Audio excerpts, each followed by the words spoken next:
ಸುನಿಲ್ ಕುಮಾರ್. ಮಾನ್ಯ ಅಧ್ಯಕ್ಷರೇ, ರಾಜ್ಯಪಾಲರ ವಂದನಾ ನಿರ್ಣಯದ ಮೇಲೆ ಮಾತಾಡಲಿಕ್ಕೆ ಅವಕಾಶ ಕೊಟ್ಟಂತ ನಿಮಗೆ ಮತ್ತು ಇದನ್ನು ಪ್ರಾರಂಭ ಮಾಡಿ ಅಂತ ಹೇಳಿದಂತ ನಮ್ಮ ವಿರೋಧ ಪಕ್ಷದ ನಾಯಕರಿಗೂ ಕೂಡ ನಾನು ಧನ್ಯವಾದಗಳನ್ನು ಹೇಳ್ತಾ, ತಪ್ಪಾಯ್ತಾ ಅವಕಾಶ?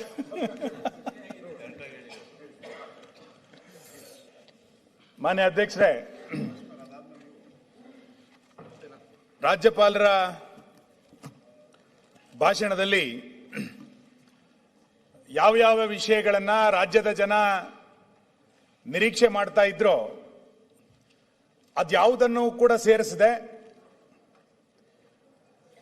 ಒಂದು ರೀತಿ ಜಾಣತನದ ಮರೆವನ್ನ ಮಾಡುವಂತ ಪ್ರಯತ್ನವನ್ನ ಈ ಸರ್ಕಾರ ತನ್ನ ಭಾಷಣದಲ್ಲಿ ಬುದ್ಧಿವಂತಿಕೆಯನ್ನ ಪ್ರದರ್ಶಿಸಿದೆ ಅಂತ ನನಗನ್ನಿಸ್ತಾ ಇದೆ.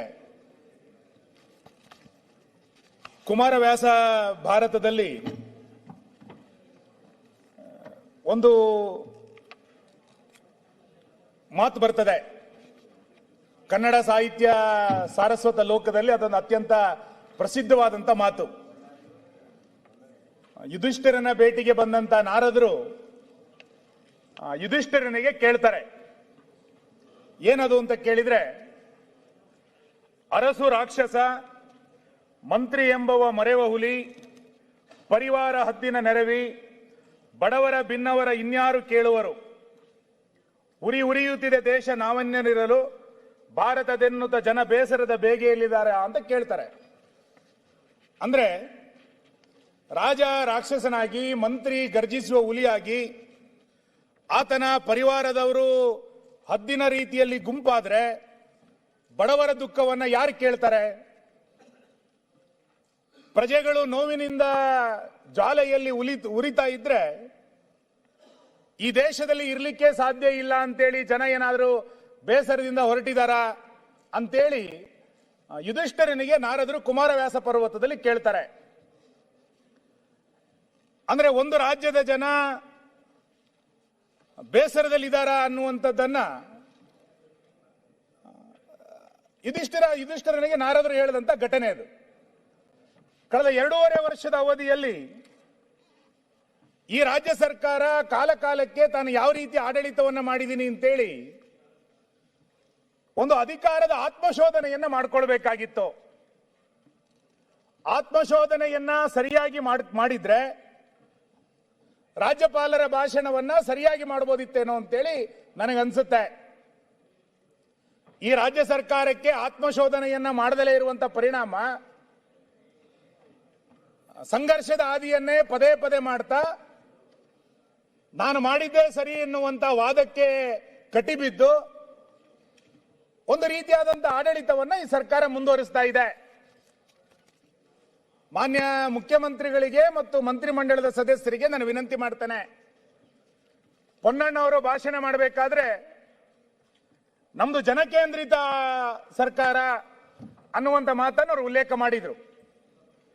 ಮಾನ್ಯ ಮುಖ್ಯಮಂತ್ರಿಗಳು ಪದೇ ಬೇರೆ ಸಂದರ್ಭಗಳಲ್ಲಿ ಹೇಳ್ತಾರೆ, ನಮ್ದು ಆಲಿಸುವ ಸರ್ಕಾರ, ಈ ಸರ್ಕಾರ ರಾಜ್ಯದಲ್ಲಿರುವಂತಹ ಕಾಂಗ್ರೆಸ್ ಸರ್ಕಾರ ಆಲಿಸುವ ಸರ್ಕಾರ ಅನ್ನುವಂತ ಮಾತನ್ನ ಪದೇ ಮುಖ್ಯಮಂತ್ರಿಗಳು ಹೇಳಿದ್ದನ್ನು ಕೂಡ ನೋಡಿದ್ದೇನೆ. ನಾನು ಮುಖ್ಯಮಂತ್ರಿಗಳು ಇಲ್ಲೇ ಇದ್ದಾರೆ, ವಿನಂತಿ ಮಾಡ್ತೇನೆ, ನೀವು ಇನ್ಯಾರ್ದೋ ಭಾಷಣ ಕೇಳಿ ಬಹಳ ಚೆನ್ನಾಗಿದೆ ಅಂತ ಹೇಳೋದು ಆಮೇಲೆ ನಿಮ್ಮ ಸರ್ಕಾರ ಹೇಗಿದೆ ಅನ್ನೋದನ್ನ ನೀವು ತಿಳ್ಕೊಳ್ಬೇಕು ಅಂತಂದ್ರೆ ಒಂದ್ಸರಿ ಮಾರುವೇಷದಲ್ಲಿ ಹೋಗಿ. ನೀವು ಮಾರುವೇಷದಲ್ಲಿ ವಿಕಾಸೋದಕ್ಕೋ MS ಬಿಲ್ಡಿಂಗಿಗೋ ಅಥವಾ ಇನ್ಯಾವುದಾದ್ರು ಒಂದು ಕಚೇರಿಗೆ ಹೋಗಿ ನೋಡ್ಕೊಂಡು ಬನ್ನಿ. ನಿಮ್ ಸರ್ಕಾರದ ಆಡಳಿತ ವೈಖರಿ ಹೆಂಗಿದೆ ಅನ್ನುವಂಥದ್ದು ಮಾರುವೇಷದಲ್ಲಿ ಹೋದ್ರೆ ಆ ಕಚೇರಿಗಳಲ್ಲಿ ಗೊತ್ತಾಗುತ್ತೆ. ನಿಮ್ಮ ಹಿಂಬಾಲಕರನ್ನ ಜಿಲ್ಲಾ ಪಂಚಾಯಿತಿಗಳಿಗೋ ಜಿಲ್ಲೆಗಳಿಗೋ ತಾಲೂಕ್ ಪಂಚಾಯಿತಿಗಳಿಗೋ ಕಳಿಸಿ ಯಾವ ರೀತಿ ಸರ್ಕಾರದ ಆಡಳಿತ ವೈಖರಿ ನಡೀತಾ ಇದೆ ಎನ್ನುವಂಥದ್ದು ಗೊತ್ತಾಗುತ್ತೆ. ಇಂದಿನ ರಾಜ ಮಹಾರಾಜರು ಕೂಡ ತಮ್ಮ ಆಡಳಿತ ಹೆಂಗಿದೆ ಅಂತ ನೋಡ್ಲಿಕ್ಕೆ ಮಾರುವೇಷದಲ್ಲೇ ಹೋಗ್ತಾ ಇದ್ರು. ಇವತ್ತು ಸರ್ಕಾರ ಜಾಹೀರಾತುಗಳನ್ನ ಮಾಡಿಕೊಂಡು ನಾನು ಸರ್ಕಾರ ನಡೆಸ್ತಾ ಇದ್ದೀನಿ ಅಂತ ಹೊರಟಿದೆ. ನಿಮ್ಮ ಸರ್ಕಾರ ಆತ್ಮಶೋಧನೆಯನ್ನ 2.5 ವರ್ಷದಲ್ಲಿ ಮಾಡಿದ್ರೆ ಕರ್ನಾಟಕಕ್ಕೆ ಇಂತಹ ಪರಿಸ್ಥಿತಿ ಇವತ್ತು ಬರ್ತಿರ್ಲಿಲ್ಲ. ನಾನು ಈ ರಾಜ್ಯದ ಆಡಳಿತವನ್ನ 4 ರೀತಿ ವ್ಯಾಖ್ಯಾನಿಸ್ತೇನೆ ಮಾನ್ಯ ಅಧ್ಯಕ್ಷರೇ. ಆ 4 ವಿಷಯಗಳನ್ನು ಮಾತ್ರ ನಾನು ಉಲ್ಲೇಖ ಮಾಡಿ ನನ್ನ ಭಾಷಣ ಮುಗಿಸ್ತೇನೆ. ಯಾವ ರೀತಿ ನಾನು ಕಂಡಂತೆ 4 ರೀತಿ ಯಾವ ರೀತಿ ಸರ್ಕಾರವನ್ನು ವ್ಯಾಖ್ಯಾನಿಸ್ತೀನಿ ಅಂತ ಕೇಳಿದ್ರೆ, ಒಂದು ಹಳಿ ತಪ್ಪಿದಂತ ಸರ್ಕಾರ ಇದು. ಆರಂಭದಿಂದ ಇವತ್ತಿನ ತನಕ ಹಳಿ ತಪ್ಪಿರುವಂತ ಸರ್ಕಾರ, ಹದ ನೀಡದ ನಾಯಕತ್ವ. 3ನೇದು ಅಸಹಾಯಕ ಮುಖ್ಯಮಂತ್ರಿ. 4ನೇದು ಸಂವೇದನೆ ಇಲ್ಲ, ಸಂಘರ್ಷವೇ ಇಲ್ಲ. ಈ ರೀತಿಯಾದಂತಹ ಒಂದು ಆಡಳಿತವನ್ನ ಕಳೆದ 2.5 ವರ್ಷದ ಅವಧಿಯಲ್ಲಿ ನೀವು ನಡೆಸಿದಿರಿ. ದುರ್ಬಲರಿಗೆ, ಅಸಹಾಯಕರಿಗೆ ಮುಖ್ಯಮಂತ್ರಿಗಳ ಆಡಳಿತ ರಕ್ಷಣೆಯನ್ನ ಕೊಡಬೇಕಾಗಿತ್ತು. ನಿಮ್ದು ಹಳಿ ತಪ್ಪಿದ ಸರ್ಕಾರ ಅಂತ ನಾನು ಯಾಕೆ ಕರೀತೀನಿ ಅಂತ ಕೇಳಿದ್ರೆ, 2.5 ವರ್ಷದ ಅವಧಿಯಲ್ಲಿ ಯಾವ ರೀತಿಯಾದಂತಹ ಅಭಿವೃದ್ಧಿಯನ್ನ ಈ ಸರ್ಕಾರ ಮಾಡಿದೆ? ಶಾಸಕರುಗಳನ್ನ ನೀವು ವೈಯಕ್ತಿಕವಾಗಿ ಕರೆದು ಮಾತಾಡಿ. ಅಭಿವೃದ್ಧಿ ಚಟುವಟಿಕೆಗಳಿಗೆ ರಾಜ್ಯ ಸರ್ಕಾರ ಸ್ಪಂದಿಸಿದೆಯಾ ಅನ್ನೋದನ್ನ ನೀವು ಮತ್ತೊಂದ್ಸರಿ ಖಾತ್ರಿ ಮಾಡ್ಕೊಳ್ಳಿ. ಒಬ್ಬೊಬ್ಬ ಶಾಸಕ ತನ್ನ ಅಭಿವೃದ್ಧಿ ಚಟುವಟಿಕೆಗಳಾಗಿಲ್ಲ ಅನ್ನೋದನ್ನ ಪದೇ ಪದೇ ಮಂತ್ರಿಗಳ ಹತ್ರ, ಮುಖ್ಯಮಂತ್ರಿಗಳ ಹತ್ರ ಬಂದು ಬೇಡುವಂತ ಪರಿಸ್ಥಿತಿ ನಿರ್ಮಾಣ ಆಗಿದೆ. ನಾನು ನಿನ್ನೆಯ ಅಥವಾ ಮೊನ್ನೆಯ ನಿಮ್ಮ ಕಾಲಿಂಗ್ ಅಟೆನ್ಷನ್ ಅಜೆಂಡಾವನ್ನ ನೀವು ಒಂದ್ಸರಿ ತೆಗೆದು ನೋಡಿ ಮಾನ್ಯ ಅಧ್ಯಕ್ಷರೇ. ಅಲ್ಲಿ ಕೂತಿರುವಂತ ಕೋಳಿವಾಡ್ರು ಕಾಲಿಂಗ್ ಅಟೆನ್ಷನ್ ಅಲ್ಲಿ ಪ್ರಶ್ನೆ ಕೇಳ್ತಾರೆ. ಏನ್ ಪ್ರಶ್ನೆ ಅಂತ ಕೇಳಿದ್ರೆ, ಶಾಸಕರ ನಿಧಿಯನ್ನ ಬಳಸ್ಕೊಳ್ಳಿಕ್ಕೆ ನಂಗೆ ಆಗ್ಲಿಲ್ಲ, ಅನುದಾನ ಬಿಡುಗಡೆ ಆಗ್ಲಿಲ್ಲ, ದಯಮಾಡಿ ಆ ಶಾಸಕರ ನಿಧಿಯನ್ನ ಬಿಡುಗಡೆ ಮಾಡಿ ಅಂತೇಳಿ ನಿಮ್ಮ ಆಡಳಿತ ಪಕ್ಷದ ಶಾಸಕ ಸದನದಲ್ಲಿ ಗಮನವನ್ನು ಸೆಳೀತಾರೆ ಎನ್ನುವಷ್ಟರ ಮಟ್ಟಿಗೆ ನಿಮ್ಮ ಆಡಳಿತದ ಹಳಿ ತಪ್ಪಿದೆ ಅಂತ ನನ್ನ ವಾದ. ನಾನು ಬೆಳಗಾಂ ಅಧಿವೇಶನದಲ್ಲೂ ಕೂಡ ಹೇಳಿದ್ದೆ, ನೀವು 2 ವರ್ಷದ ಹಿಂದೆ 10 ಕೋಟಿ ರೂಪಾಯಿ ಅನುದಾನವನ್ನ ಪ್ರಾಕೃತಿಕ ವಿಕೋಪದ ಅಡಿನಲ್ಲಿ ಶಾಸಕರುಗಳಿಗೆ ಏನ್ ಕೊಟ್ಟಿದ್ರಿ ವಿಧಾನಸಭಾ ಕ್ಷೇತ್ರಗಳಿಗೆ, 2 ವರ್ಷ ಆದ್ರೂ ಕೂಡ ಅದು ಬಿಡುಗಡೆ ಆಗಿಲ್ಲ ಅನ್ನೋದನ್ನ ಎಷ್ಟು ಸಾರಿ ವಿಧಾನಸಭೆನಲ್ಲಿ ಹೇಳೋದು? 2 ವರ್ಷದ ಹಿಂದೆ ನೀವು ಕೊಟ್ಟಿದ್ದೀರಿ ಅಂತ ಒಪ್ಕೊಂಡ ನಂತರವೂ ಕೂಡ ಇನ್ನೂ ಬಿಡುಗಡೆ ಆಗಿಲ್ಲ ಅಂತಂದ್ರೆ ನಿಮ್ ಸರ್ಕಾರ ಸರಿದಾರಿಯಲ್ಲಿ ಹೋಗಿದೆ ಅಂತ ಹೆಂಗ ನಾವು ಈ ವಂದನಾ ನಿರ್ಣಯನ ಇದರಲ್ಲಿ ವ್ಯಕ್ತ ಮಾಡೋದು? ಪ್ರಗತಿ ಪಥದ ಬಗ್ಗೆ ಮತ್ತೆ ಉಲ್ಲೇಖ ಮಾಡ್ತೀರಿ ಬಜೆಟ್ ರಾಜ್ಯಪಾಲರ ಭಾಷಣದಲ್ಲಿ.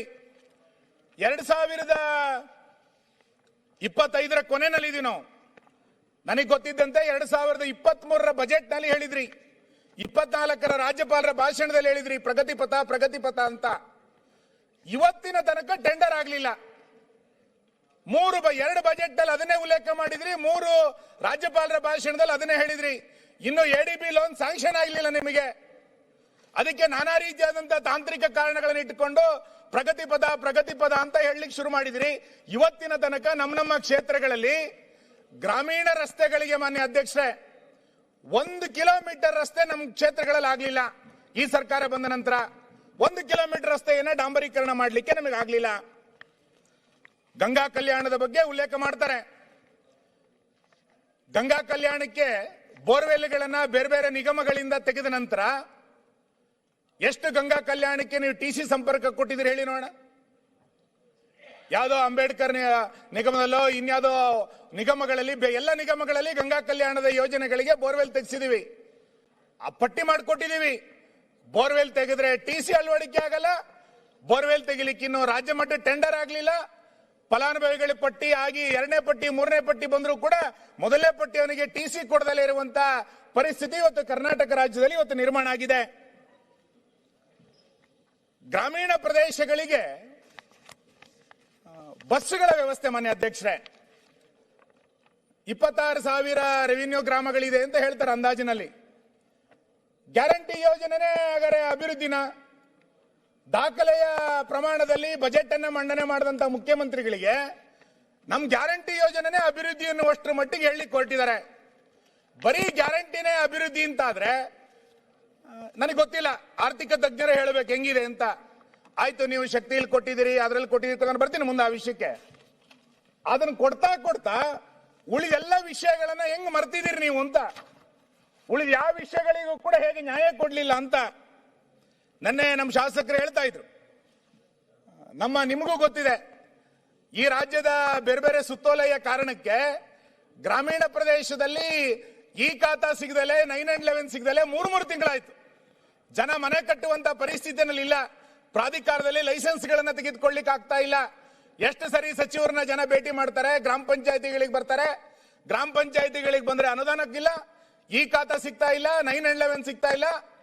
ಗ್ರಾಮ ಪಂಚಾಯತಿಗಳು ಪ್ರವಾಸಿ ಕೇಂದ್ರಗಳಲ್ಲ, ಗ್ರಾಮ ಪಂಚಾಯತಿಗಳು ಆಲಿಸುವ ಕೇಂದ್ರಗಳು, ಸಮಸ್ಯೆಗಳನ್ನ ಆಲಿಸುವ ಕೇಂದ್ರಗಳಾಗಬೇಕಾಗಿತ್ತು.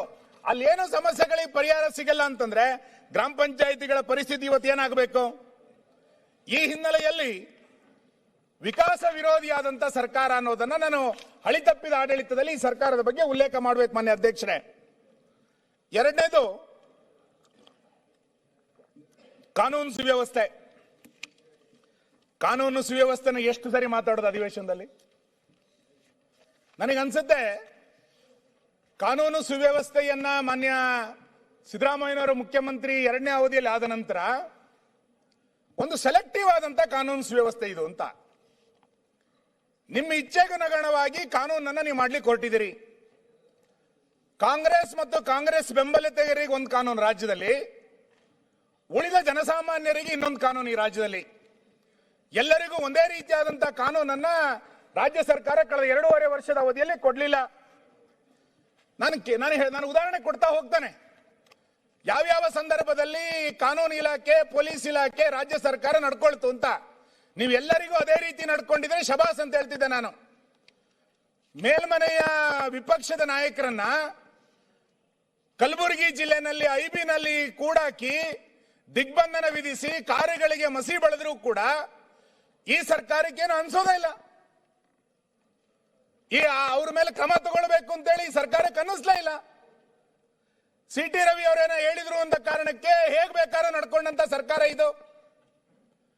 ಕೋಲಾರದಲ್ಲಿ ಯಾವ್ದೋ ಬ್ಯಾನರ್ ಗಲಾಟೆ ನಡೆದಾಗ ಆ ಬ್ಯಾನರ್ ಅನ್ನು ಹಾಕಬೇಕು ಅಂತೇಳಿ ಕಾಂಗ್ರೆಸ್ ಮುಖಂಡ ಆಯುಕ್ತರಿಗೆ ಯಾವ ರೀತಿ ಧಮಕಿ ಹಾಕಿದ್ರು? ಶಿಡ್ಲಘಟ್ಟದಲ್ಲಿ ಒಂದ್ ನಿಮಿಷ ಬರ್ತೀನಿ. ಆಕ್ಷನ್ ತಗೊಂಡ್ರಿ, 14 ದಿನ ಬೇಕಾಯ್ತಾ?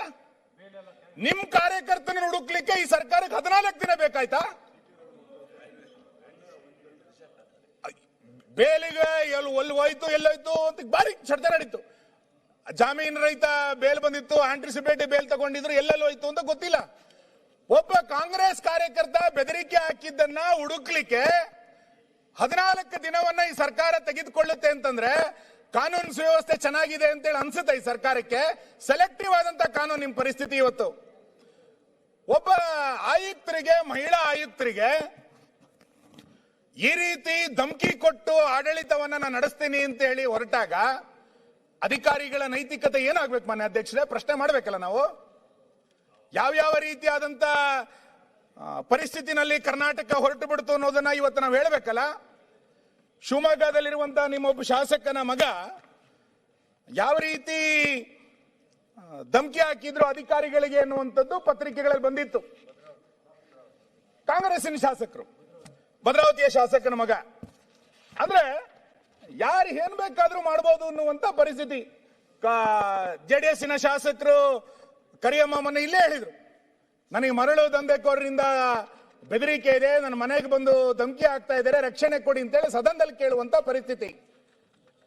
ಸುರೇಶ್ ಕುಮಾರ್ ಮನೆ ಮುಂದೆ ಪೋಸ್ಟರ್ ಅನ್ನು ಅಂಟಿಸಿ ಸದನದಲ್ಲಿ ಮಾತಾಡಿದಕ್ಕೆ ಅಲ್ಲಿ ಹೋಗಿ ಪೋಸ್ಟ್ ಅಂಟಿಸಿದಾಗ ನನಗೆ ಯಾರು ರಕ್ಷಣೆ ಕೊಡಬೇಕು ಅಂತೇಳಿ ಒಬ್ಬ ಶಾಸಕರು ಇಲ್ಲಿ ಕೇಳುವಂತ ಪರಿಸ್ಥಿತಿ. ನಮ್ಮ ಡಾಕ್ಟರ್ ಕೆಡಿಪಿ ಸಭೆಯಲ್ಲಿ ನನಗೆ ಹೊಡಿಲಿಕ್ಕೆ ಬಂದಿದ್ದಾರೆ ಅಂತೇಳಿ ಅಲ್ಲಿ ಒಬ್ಬ MLA ಬಂದು ರಕ್ಷಣೆ ಕೇಳುವಂತ ಪರಿಸ್ಥಿತಿ. ಯಾವ ಪರಿಸ್ಥಿತಿ ಕರ್ನಾಟಕದಲ್ಲಾಗಾದ್ರೆ? ಬಳ್ಳಾರಿ ಘಟನೆಯನ್ನ ನಾನೊಂದು 2 ನಿಮಿಷ ಬಳ್ಳಾರಿ ಘಟನೆ ಬಗ್ಗೆ ಉಲ್ಲೇಖ ಮಾಡಲೇಬೇಕು. ಮಾನ್ಯ ಸಭಾಧ್ಯಕ್ಷರೇ, ಇವರೇನೋ ಬಳ್ಳಾರಿ ಕಾಂಗ್ರೆಸ್ ಪಕ್ಷದವರು ಮಾತಾಡೋರೆ ಅಂತ ಹೇಳ್ತಾರೆ. ನಾನು ಹಿಂದೆ ಒಂದೇ ಒಂದು ಆಗಿರೋ ಘಟನೆ ಹೇಳ್ತೀನಿ. ಶಿವಣ್ಣಗೌಡರು ಅವರ ಸಂದರ್ಭದಲ್ಲಿ ಎಕ್ಸಿಕ್ಯೂಟಿವ್ ಇಂಜಿನಿಯರ್ಗೆ ಯಾವ ರೀತಿ ಮಾತಾಡಿದ್ರು ಅಂತ ಒಂದು ಸ್ವಲ್ಪ ಅವರಿಗೆ ಜ್ಞಾಪಿಸ್ತಾ ಇದ್ದೀನಿ ಅಷ್ಟೇ. ಬರ್ತೀನಿ ಅಲ್ಲೇ ಬರ್ತೀನಿ ಈಗ.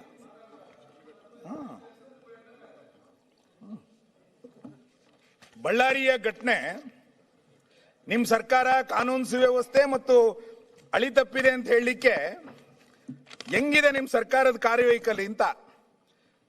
ಆ ಘಟನೆಗೆ ಆಮೇಲೆ ಹೋಗ್ತೀನಿ ನಾನು. ಬಳ್ಳಾರಿ ಘಟನೆಗೆ ಹೋಗ್ತೀನಿ, ಜನಾರ್ದನ್ ರೆಡ್ಡಿ ಅವರು ಮಾತಾಡ್ತಾರೆ.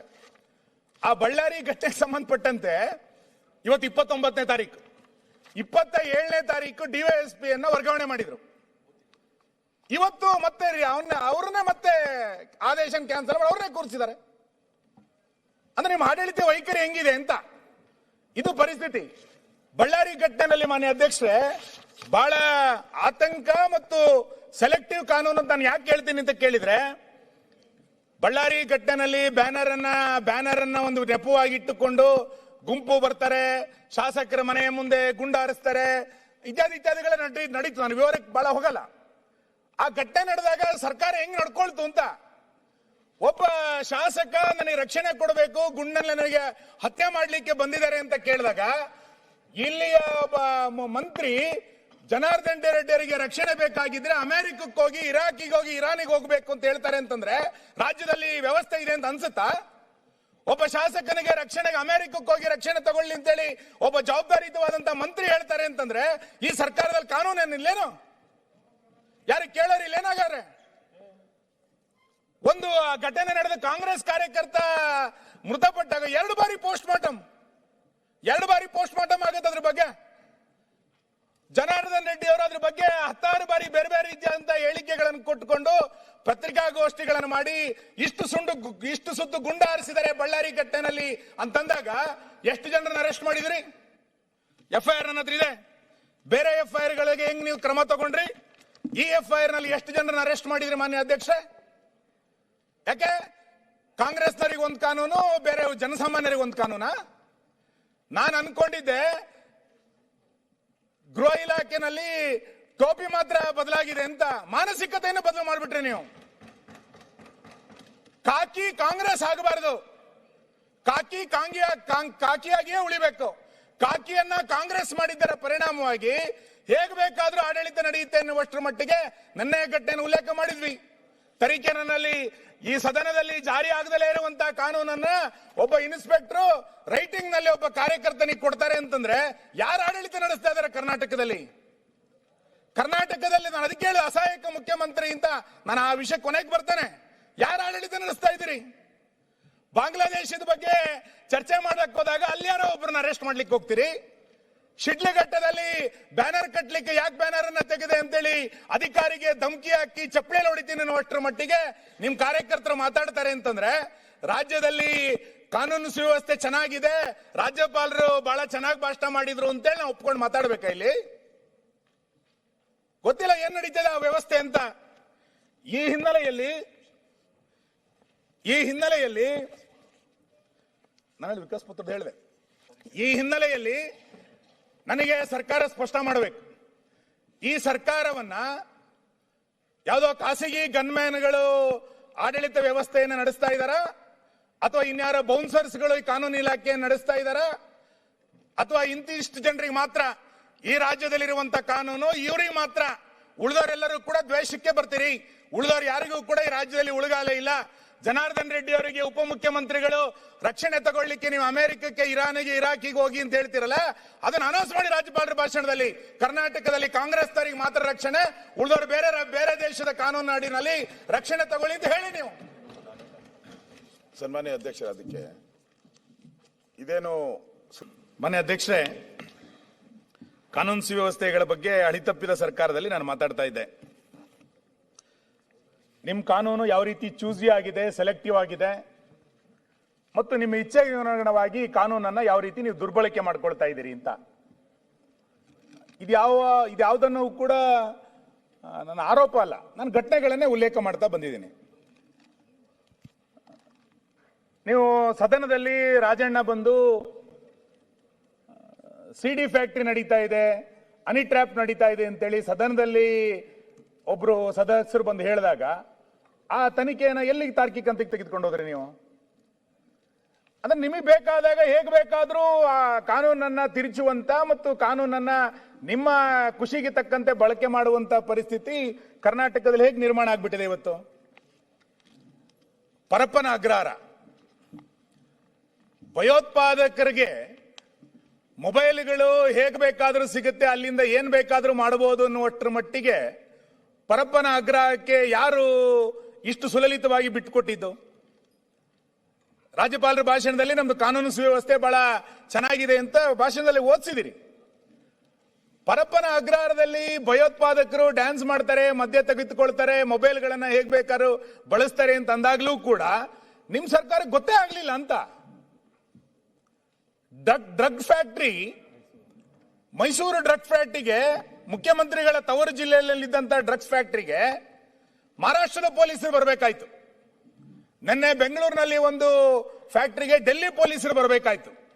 ಸ್ವತಃ ಮುಖ್ಯಮಂತ್ರಿಗಳೇ ಒಪ್ಕೊಂಡಿದ್ದಾರೆ. ಏನು, ರಾಜ್ಯ ಪೊಲೀಸ್ ಅಧಿಕಾರಿಗಳಿಗೆ ಮುಖ್ಯಮಂತ್ರಿಗಳ ಪ್ರಶ್ನೆ, IPS ಅಧಿಕಾರಿಗಳು ನಿರುತ್ತರ. ನೀವ್ಯಾಕೆ ಡ್ರಗ್ಸ್ ದಂಧೆಯನ್ನು ಪತ್ತೆ ಹಚ್ಚಲಿಲ್ಲ? ಪೊಲೀಸರಿಗೆ ಗೊತ್ತಿಲ್ಲದೆ ಯಾವ ಅಪರಾಧವೂ ನಡೆಯೋದು? ಮಹಾರಾಷ್ಟ್ರ ಪೊಲೀಸರಿಗೆ ಗೊತ್ತಾಗಿದ್ದು ನಿಮಗೆ ಯಾಕೆ ಗೊತ್ತಾಗ್ಲಿಲ್ಲ? ಅಂದ್ರೆ ಕರ್ನಾಟಕ IT ಪಾರ್ಕ್ ಅಂತ ಅನ್ಕೊಂಡಿದ್ವಿ, ಡ್ರಗ್ಸ್ ಪಾರ್ಕ್ ಅಂತ ನಮಗೆ ಗೊತ್ತಿರಲಿಲ್ಲ. ಡ್ರಗ್ಸ್ಗಳಿಗೆ ಒಂದು ಆಶ್ರಯ ತಾಣನೋ ಸಂರಕ್ಷಿತ ತಾಣನೋ ಮಟ್ಟಿಗೆ ಈ ಕಾನೂನಿನ ಸುವ್ಯವಸ್ಥೆ ಕರ್ನಾಟಕದಲ್ಲಿ ಡ್ರಗ್ಸ್ಗಳ ಫ್ಯಾಕ್ಟರಿಗಳ ನಿರ್ಮಾಣ ಆಗುವಷ್ಟರ ಮಟ್ಟಿಗೆ ಕರ್ನಾಟಕ ಇವತ್ತು ಬೆಳೆದಿರುವಂತದ್ದು ನಾಚಿಕೇಡಿನ ಸಂಗತಿ. ಕರ್ನಾಟಕಕ್ಕಂತೂ ಇದು ಶೋಭೆ ತರಲಿಕ್ಕೆ ಸಾಧ್ಯ ಇಲ್ಲ ಮಾನ್ಯ ಅಧ್ಯಕ್ಷರೇ. ಹಾಗಾಗಿ ಇಷ್ಟು ಕಾನೂನು ವ್ಯವಸ್ಥೆಯನ್ನ ಹಳ್ಳ ಹಿಡಿಸಿದಂತವ್ರು ನೀವು, ಕಾಕಿಯನ್ನ ಇಷ್ಟು ದೊಡ್ಡ ಪ್ರಮಾಣದಲ್ಲಿ ದುರ್ಬಳಕೆ ಮಾಡಿಕೊಂಡಂತ ಯಾವ ಸರ್ಕಾರವನ್ನು ಕೂಡ ನಾವು ಇಲ್ಲಿಯ ತನಕ ಕರ್ನಾಟಕದಲ್ಲಿ ನೋಡ್ಲಿಲ್ಲ. ಇಂಥ ಕೆಟ್ಟ ಕಾನೂನು ಸುವ್ಯವಸ್ಥೆ ಇರುವಂತ ಸಂದರ್ಭದಲ್ಲಿ, ಸೆಲೆಕ್ಟಿವ್ ಆದಂತ ಕಾನೂನು ಸುವ್ಯವಸ್ಥೆ ಇರುವಂತ ಸಂದರ್ಭದಲ್ಲಿ, ಜನಸಾಮಾನ್ಯರಿಗೊಂದು ಕಾನೂನು ನಿಮಗೊಂದು ಕಾನೂನು ಅಂತೇಳಿ ನೀವೇ ಸೃಷ್ಟಿ ಮಾಡಿಕೊಂಡಂತ ಈ ಸಂದರ್ಭದಲ್ಲಿ ಇದನ್ನು ಹಳಿ ತಪ್ಪಿದ ಸರ್ಕಾರ ಅಂತ ಕರೀದಲ್ಲ ಇನ್ನೇನಂತ ಕರೀಲಿಕ್ಕೆ ಸಾಧ್ಯ ಇದೆ ಮಾನ್ಯ ಅಧ್ಯಕ್ಷ? ನಾನು ಇನ್ನು ಮೂರನೇದು, ಈ ಸರ್ಕಾರದ ದುರಾಡಳಿತ ಮತ್ತು ಭ್ರಷ್ಟಾಚಾರ. ಭ್ರಷ್ಟಾಚಾರದ ಬಗ್ಗೆ ನಾನು ಮಾತಾಡ್ಲಿಕ್ಕೆ ಹೊರಟ್ರೆ ನಿಮಗೆ ನೋವಾಗುತ್ತೆ. ಏನೋ ನಾವು ಭ್ರಷ್ಟಾಚಾರ ಮಾಡಿದೀವ ಅಂತ ಹಿಂಗೆಲ್ಲ ನೀವು ಮಾತಾಡ್ತೀರಿ, ನಂಗೆ ಗೊತ್ತಿದೆ. 2022ರಲ್ಲಿ ಗುತ್ತಿಗೆದಾರರ ಸಂಘ ಮಾಡಿದಂತ ಒಂದು ಪತ್ರಿಕಾಗೋಷ್ಠಿಯನ್ನ, ಒಂದು ಪತ್ರಿಕಾ ಹೇಳಿಕೆಯನ್ನು ಇಟ್ಟುಕೊಂಡು ಒಂದು ರಾಜ್ಯ ಸರ್ಕಾರದ ಮೇಲೆ ಆರೋಪಗಳನ್ನ, ಯಾವುದೇ ದಾಖಲೆ ಇಲ್ಲದಂತ ಆರೋಪಗಳನ್ನ ನೀವು ಮಾಡಿಬಿಟ್ರಿ.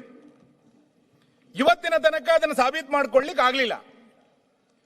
ಈಗ ನಿಮ್ ಸರ್ಕಾರದ ಬಗ್ಗೆ ಬೇರೆಯವ್ರು ಬಿಡಿ ಏನೇನು ಹೇಳಿದ್ದಾರೆ ಅನ್ನೋದಕ್ಕೆ ನಾನು ಮತ್ತೆ ಬರ್ತಾ ಹೋಗ್ತಾನೆ. ನಿಮ್ಮ ಶಾಸಕರುಗಳೇ ಏನೇನು ಹೇಳಿದ್ದಾರೆ ಅಂತ ಯಾವುದೋ ಪತ್ರಿಕಾ ಹೇಳಿಕೆಗಳನ್ನು ಕೊಟ್ಟಿದ್ರೆ ಆಮೇಲೆ ಅದು ಬೇರೆ ವಿಷಯ.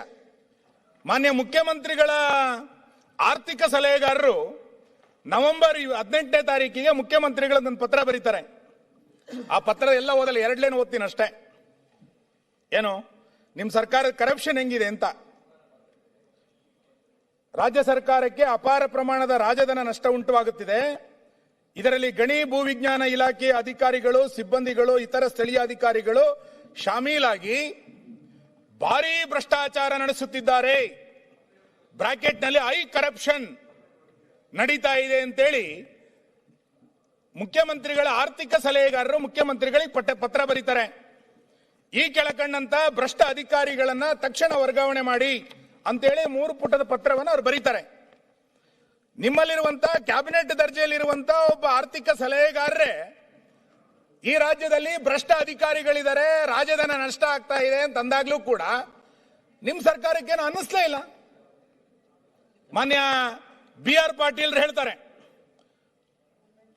ವಸತಿಗೆ ಲಂಚ, ಸುಮ್ಮನೆ ಆರೋಪ ಬೇಡ, ವಸತಿ ಇಲಾಖೆಯಲ್ಲಿ ಭ್ರಷ್ಟಾಚಾರ ನಡೆಯುತ್ತಿದ್ದು ಲಂಚ ನೀಡಿದವರಿಗಷ್ಟೇ ವಸತಿ ಹಂಚಿಕೆ ಮಾಡಲಾಗುತ್ತಿದೆ ಅಂತೇಳಿ ನಿಮ್ಮ ಯೋಜನಾ ಆಯೋಗದ ಉಪಾಧ್ಯಕ್ಷರು BR ಪಾಟೀಲ್ರು ಹೇಳ್ತಾರೆ.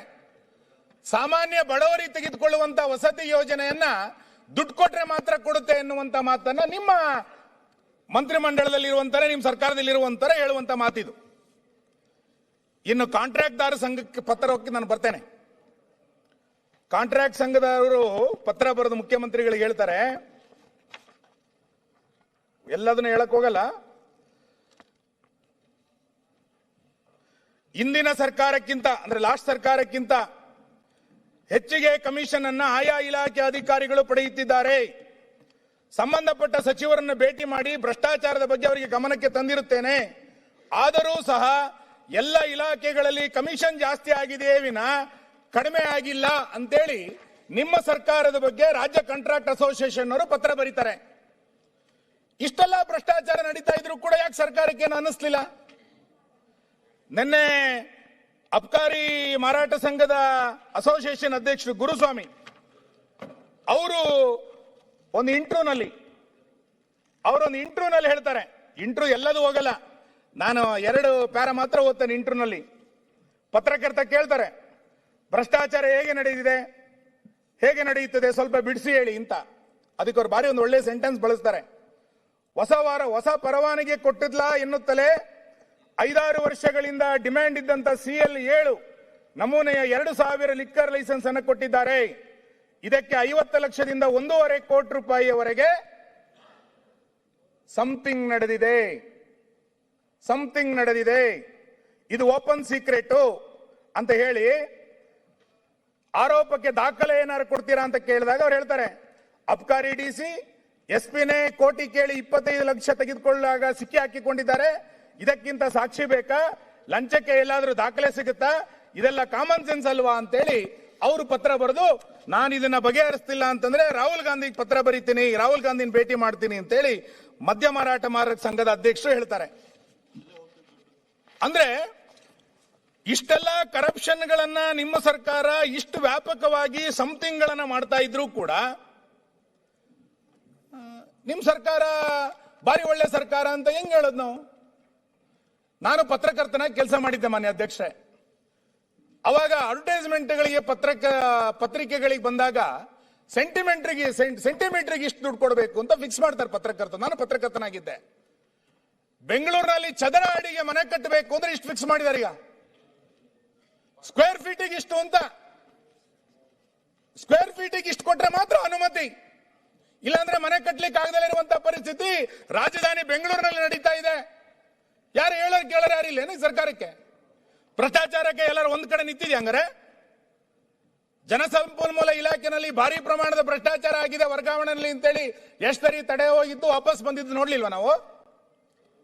ಈ ಸರ್ಕಾರದಲ್ಲಿ ಹೆಂಗಾಗಿದೆ ಅಂತ ಕೇಳಿದ್ರೆ, ಕಾಮಗಾರಿಗೆ ದುಡ್ಡು ಕೊಡಬೇಕು, ಮಂಜೂರಾ ಟೆಂಡರಿಗೆ ದುಡ್ಡು ಕೊಡಬೇಕು, LOC ಪಡೆಯಲಿಕ್ಕೆ ದುಡ್ಡು ಕೊಡಬೇಕು, ಕೊನೆಗೆ ಆ ಇಲಾಖೆಯಲ್ಲಿರುವಂತ ಅಧಿಕಾರಿಗಳನ್ನು ವರ್ಗಾವಣೆ ಮಾಡಲಿಕ್ಕೂ ಕೂಡ ದುಡ್ಡು ಕೊಡುವಂತ ಪರಿಸ್ಥಿತಿ ಈ ಜನಕೇಂದ್ರಿತ ಸರ್ಕಾರದಲ್ಲಿ.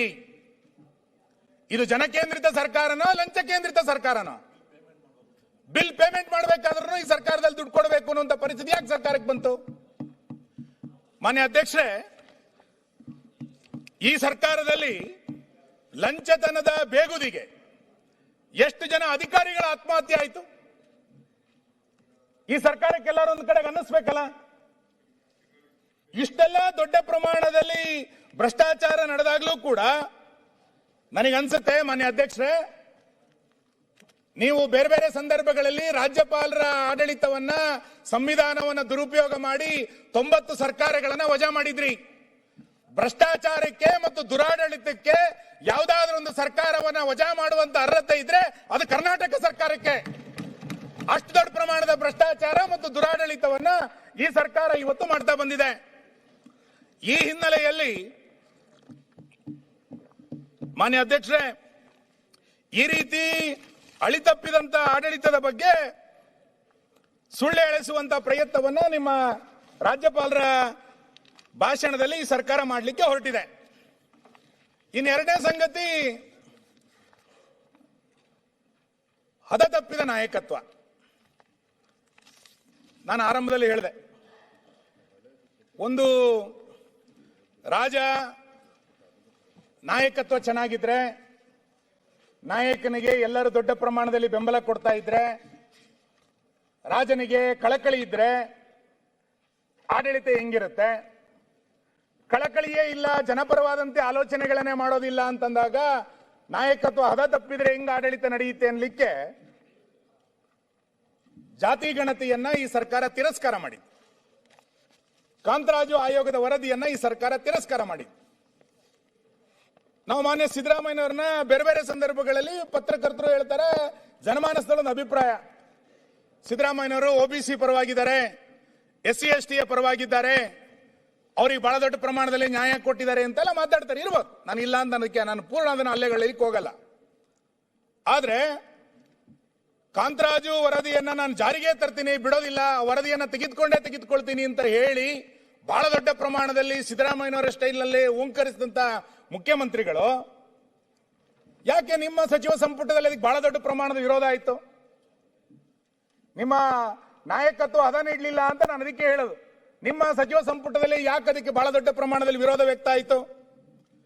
ಡೆಲ್ಲಿಗೆ ನಿಮ್ಮ ಹೈಕಮಾಂಡ್ ಕರೆಸಿ ಆ ವರದಿಯನ್ನ ತಿರಸ್ಕಾರ ಮಾಡಿ ಅಂತೇಳಿ ಡೆಲ್ಲಿನಲ್ಲಿ ಅವ್ರು ಪ್ರೆಸ್ ಕಾನ್ಫರೆನ್ಸ್ ಮಾಡಿದಾಗ ಆ ವರದಿಯನ್ನ ಕಸದ ಬುಟ್ಟಿಗೆ ಬಿಸಾಕಿದ್ರಿ.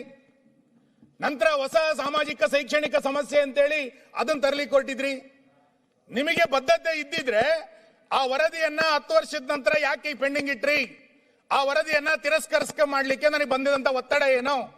ಹೊಸ ಜಾತಿ ಗಣತಿ ಶೈಕ್ಷಣಿಕ ಸಮೀಕ್ಷೆಯನ್ನ ಮಾಡಿ ಯಾವಾಗ ರಿಪೋರ್ಟ್ ಕೊಡ್ತೀವಿ ಅಂತೇಳಿ ನಿಮ್ಮ ರಾಜ್ಯಪಾಲರ ಭಾಷಣದಲ್ಲಿ ಒಂದ್ ಸೆಂಟೆನ್ಸ್ ಹೇಳಿಲ್ಲ. ನೀವು ನಿಮ್ಮನ್ನು ಹಿಂದುಳಿದ ಚಾಂಪಿಯನ್ ಅಂತ ನಾವು ಕರಿಬೇಕು. ಇದನ್ನ ಜನಕೇಂದ್ರಿತ ಆಡಳಿತ ಅಂತ ನಾವು ಕರಿಬೇಕಾ ಮಾನ್ಯ ಅಧ್ಯಕ್ಷರೇ? ಈ ಹಿನ್ನೆಲೆಯಲ್ಲಿ ನಾನು ಅದಕ್ಕೆ ತುಂಬಾ ವಿವರಕ್ಕೆ ಹೋಗ್ಲಿಲ್ಲ. ಅಂದ್ರೆ ನೀವು ವರದಿಯನ್ನ ಯಾವಾಗ ಮಾಡಿದ್ದು, ನಂತರ ಅದನ್ನ 14 ತಿಂಗಳು ಹೆಂಗ್ ಸುಮ್ಮನೆ ಬಿಟ್ಟಿದ್ರಿ, ಇದೆಲ್ಲದಕ್ಕೂ ನಾನು ನಂತರ ಹೋಗ್ಬೇಕು ಅಂತ ಅನ್ಕೊಂಡೆ, ಸಮಯ ಇಲ್ಲ. SCP TSP ಬಗ್ಗೆ ನಾನು 2-3 ವಿಷಯಗಳನ್ನು ಉಲ್ಲೇಖ ಮಾಡಬೇಕು. ಯಾಕೆಂದ್ರೆ ಪದೇ ಪದೇ ಮಾತಾಡ್ಬೇಕಾದ್ರೆ ಸರ್ಕಾರ ಹೇಳುತ್ತೆ, ಈ ಸರ್ಕಾರ ಮುಖ್ಯಮಂತ್ರಿಗಳನ್ನು 10 ಬಾರಿ ಹೇಳಿದ್ದಾರೆ. ಏನು? SCP TSP ಕಾಯ್ದೆಯನ್ನ ನಾವೇ ಜಾರಿಗೆ ತಂದಿದ್ದು. ನಾನು ಅಭಿನಂದನೆ 100 ಬಾರಿ ನಿಮಗೆ ಅಭಿನಂದನೆಗಳನ್ನು ಹೇಳ್ತಾನೆ. SCP TSP ಕಾಯ್ದೆಯನ್ನ ನೀವೇ ತಂದಿದ್ದು, ಅದ್ರ ಬಗ್ಗೆ ನಮಗೆ ಡಿಸ್ಪ್ಯೂಟೇ ಇಲ್ಲ. ಬೇರೆ ರಾಜ್ಯದಲ್ಲಿ ಅದನ್ನ ತರಲಿಲ್ಲ ಅನ್ನುವಂಥದ್ದನ್ನು ಹೇಳ್ತಾರೆ. ನಿಮಗೆ ಆ SCP TSP ಕಾಯ್ದೆಯನ್ನ ತಂದಂತ ಕೀರ್ತಿ ನಿಮಗೆ ಹೆಂಗಿದೆಯೋ, ಆ ಕಾಯ್ದೆಯನ್ನ ಅಷ್ಟೇ ದೊಡ್ಡ ಪ್ರಮಾಣದಲ್ಲಿ ಉಲ್ಲಂಘನೆ ಮಾಡಿದಂತ ಕೀರ್ತಿಯು ನಿಮಗೆ ಹೋಗ್ಬೇಕು, ಬೇರೆ ಯಾರಿಗೂ ಹೋಗ್ಲಿಕ್ಕೆ ಸಾಧ್ಯ ಇಲ್ಲ. ಅದು ನೀವು ಅದನ್ನ ಹೆಂಗ್ ಹೇಳ್ತೀರಿ ಅಂತ ಕೇಳಿದ್ರೆ, ಪ್ರಶ್ನೋತ್ತರ ಸಮಯದಲ್ಲಿ ಬೇರೆ ಬೇರೆ ಸಂದರ್ಭಗಳಲ್ಲಿ ಮಾದೇವಪ್ಪನವರು ಹೇಳಿದಂತ ಉತ್ತರವನ್ನ ನೋಡಿದೆ ನಾನು. SCP TSP ಅನ್ನ ಗ್ಯಾರಂಟಿ ಯೋಜನೆಗಳಿಗೆ ಹೆಂಗ್ ಡೈವರ್ಟ್ ಮಾಡಿದ್ರಿ ಅಂತ.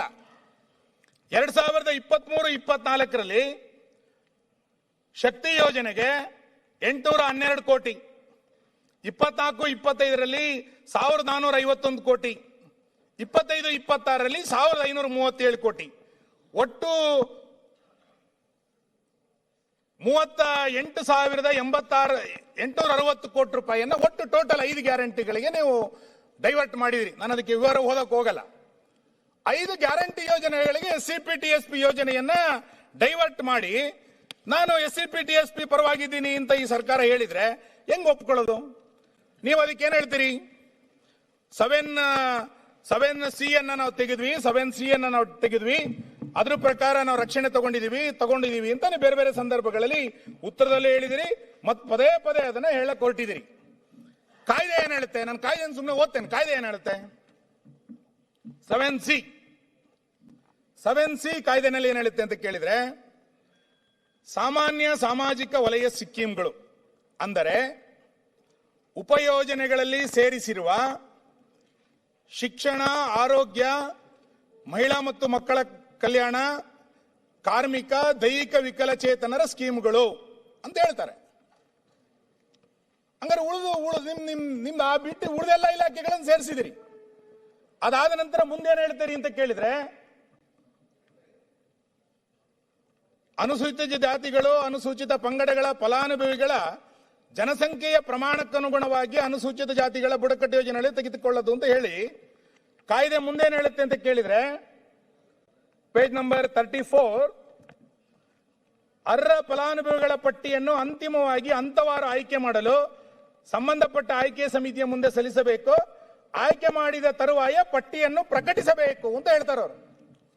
ನಿಮ್ಮ 5 ಸ್ಕೀಮ್ ಅಲ್ಲಿ ಪಟ್ಟಿ ಕೊಡಿ ನೋಡೋಣ. ಹಂಗಾರೆ ನಿಮ್ ಕಾಯ್ದೆನಲ್ಲಿ ಪಟ್ಟಿ ಪ್ರಕಟ ಮಾಡಬೇಕು ಅಂತಿದೆ, ನಿಮ್ಮ ಪಟ್ಟಿ ಇಲ್ವೇ ಇಲ್ಲ. ನಿಮ್ದೇ ಪರಿಷತ್ ಸಭೆಯ ಇದನ್ನ ನಾನು ಒಂದ್ಸರಿ ಕೋಟ್ ಮಾಡ್ತೇನೆ ಅಷ್ಟೇ. ನಿಮ್ ಪರಿಷತ್ ಸಭೆಯಲ್ಲಿ ಏನ್ ಹೇಳಿದಿರಿ ಅಂತ. ಆ ಪರಿಷತ್ ಸಭೆಯಲ್ಲಿ ಮಾನ್ಯ ಅಧ್ಯಕ್ಷರೇ,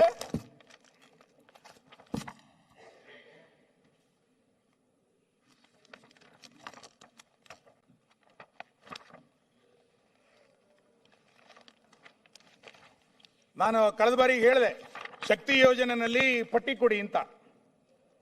ಇಲ್ಲಿ ಹೇಳ್ತಾರೆ ಕೇಳಿ,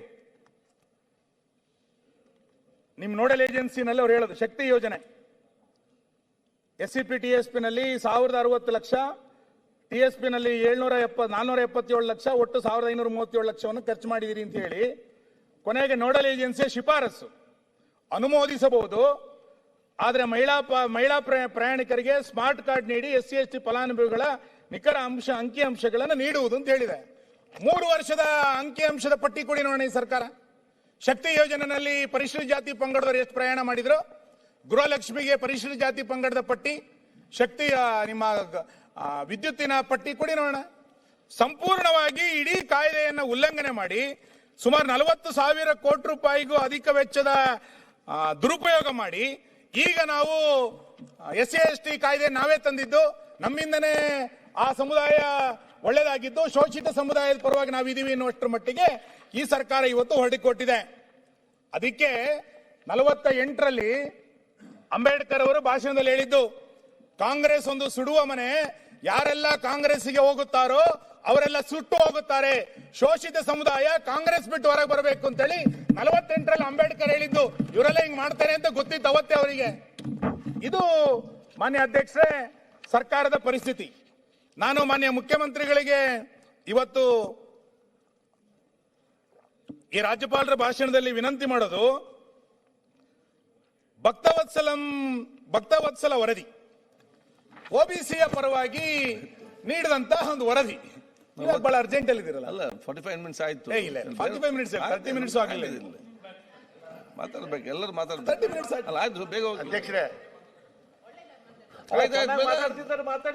ಆಯ್ತು ಸರಿ. ಭಕ್ತವತ್ಸಲ ವರದಿ OBCಗೆ ರಾಜಕೀಯ ಮೀಸಲಾತಿ ಸಿಗಬೇಕು ಅನ್ನುವ ಕಾರಣಕ್ಕೆ ಅವರೊಂದು ಶಿಫಾರಸು ಕೊಟ್ಟರು. 5 ಶಿಫಾರಸುಗಳನ್ನು ಮಾಡಿದ್ರು. ಬಾರಿ ಹಿಂದುಳಿದ ವರ್ಗದ ಪರ ಅನ್ನುವಂತ ಈ ಸರ್ಕಾರ ಯಾವುದು ಹಿಂದುಳಿದ ವರ್ಗದವರಿಗೆ ಅನುಕೂಲ ಅಂತ ಹೇಳಿರುವಂತಹ ಶಿಫಾರಸನ್ನ ಈ ಸರ್ಕಾರ ಮಾಡಲೇ ಇಲ್ಲ. ಆ ವರದಿಯನ್ನು ತಿರಸ್ಕಾರ ಮಾಡ್ತು, ಆ 2 ಪಾಯಿಂಟ್ ತಿರಸ್ಕಾರ ಮಾಡ್ತು. ನಾನು ಈಗ ಕೇಳ್ತೇನೆ, ಸ್ಥಳೀಯ ಸಂಸ್ಥೆಗಳ ಚುನಾವಣೆಗೆ ಹೊರಟಿದ್ದೀರಲ್ಲ ನೀವು, OBC ಅವರಿಗೆ ರಾಜಕೀಯ ಮೀಸಲಾತಿ ಕೊಡ್ತೀರಾ? ಯಾವ ಪ್ರಮಾಣದಲ್ಲಿ ಕೊಡ್ತೀರಿ? ಎಷ್ಟು % ಕೊಡ್ತೀರಿ OBC ಅವರಿಗೆ? ನಿಮ್ಮಿಂದ ನಿರೀಕ್ಷೆ ಮಾಡ್ತಾ ಇದ್ದಾರೆ ಜನ. ನಿಮಗೆ ಬೇಕು ಅಂದಾಗ ಸೆಲೆಕ್ಟಿವ್ ಆಗಿ OBCಯನ್ನ SCP TSP ಬಳಸ್ಕೊಳ್ಳಿಕ್ಕೆ ಆಗಲ್ಲ. ವರದಿ ಹೇಳ್ತಾ ಇದೆ, ನಮ್ಮ ಸರ್ಕಾರ ಬೊಮ್ಮಾಯಿರಿದ್ದಾಗ ಭಕ್ತವತ್ಸಲ ವರದಿಯನ್ನ ಮಾಡಿದ್ರು, ಕಮಿಟಿ ಮಾಡಿದ್ರು, ರಿಪೋರ್ಟ್ ಕೊಟ್ರು. ನಿಮ್ ಸರ್ಕಾರದಲ್ಲಿ ರಿಪೋರ್ಟ್ ಕೊಟ್ಟಾಗ ನೀವು ತಿರಸ್ಕಾರ ಮಾಡಿದ್ರಿ. ಅವ್ರೇನ್ ಹೇಳಿದ್ರು? ಹಿಂದುಳಿದ ವರ್ಗದವರಿಗೆ ಮೀಸಲಾತಿಯನ್ನ 5 ವಿಂಗಡಣೆಗಳಾಗಿ ಮಾಡಿದ್ರು. ಅದರಲ್ಲಿ ಅವ್ರು ಹೇಳಿದ್ ಬಾರಿ ಮಾನ್ಯ ಅಧ್ಯಕ್ಷ, ವರದಿಯನ್ನು ನೋಡ್ಬೇಕು ನೀವು. ಅವ್ರು ಏನ್ ಹೇಳ್ತಾರೆ ಅಂತ ಕೇಳಿದ್ರೆ, ಒಟ್ಟು ಹಿಂದುಳಿದ ವರ್ಗದ ಜಾತಿ ಉಪಜಾತಿಗಳಲ್ಲಿ 802 ಜಾತಿಗಳಿದೆ. ಅದರಲ್ಲಿ ಇಲ್ಲಿಯವರೆಗೆ ರಾಜಕೀಯ ಪ್ರಾತಿನಿಧ್ಯ ಸಿಕ್ಕಿದ್ದು 156 ಜಾತಿಗಳಿಗೆ ಮಾತ್ರ ಅಂತ ಹಿಂದುಳಿದ ವರ್ಗ ಜಾತಿನಲ್ಲಿ. ಗ್ರಾಮ ಪಂಚಾಯತಿ ಮೆಂಬರು ಆಗ್ಲಿಲ್ಲ ಉಳಿದವರು ಯಾರು ಕೂಡ. ಅಂತ ವರದಿಯನ್ನ ಕೊಟ್ಟಾಗ ಈ ಸರ್ಕಾರ ಹೆಂಗ್ ಅದನ್ನ ವಿರೋಧ ಮಾಡ್ತು? ಯಾಕೆ ಅದನ್ನು ವಿರೋಧ ಮಾಡಿದ್ರಿ? ಇದನ್ನ ಹೇಳ್ಬೇಕಾಗಿತ್ತಲ್ಲ ನೀವು. ಮಾನ್ಯ ಅಧ್ಯಕ್ಷರೇ, ಇನ್ನು 3ನೇದು ಕೊನೆಯದಕ್ಕೆ ನಾನು ಬರೋದು, ಒಬ್ಬ ಅಸಹಾಯಕ ಮುಖ್ಯಮಂತ್ರಿ